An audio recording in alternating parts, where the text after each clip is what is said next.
And it's just about now that most families ask, what about math? What about writing? What about those core skills?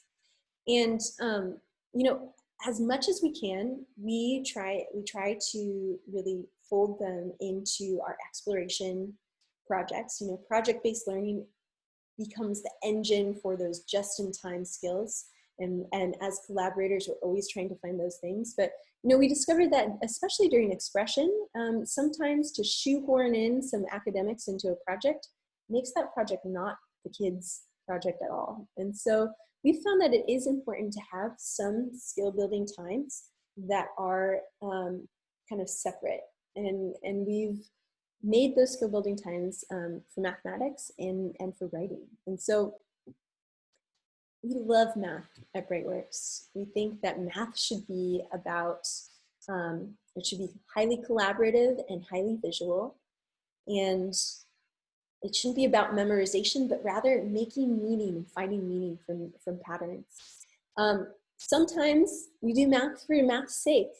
And in the best of times, we find ways to embed it into the arc and into the project. And so during the mirrors arc, we discovered that light bounces off a mirror in the same way that a billiard ball bounces off a rail.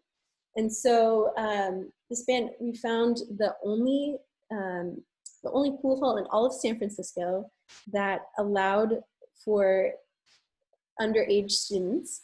And we came with our rulers and our protractors, and we calculated by using complementary and supplementary angles the ideal angles for bank shots, using the angles of incidence and reflection. And so that's kind of the best of times for math. And then for writing, I love this quote: teach the writer, not the writing. You know, I think if we immerse students in like the purposeful work of reading and writing, if we give them authentic audiences, they'll see how much writing is a true tool. And so be that writing persuasive arguments for why you should have off-campus privileges, to thank you notes, to your reading, your like high school reading buddy.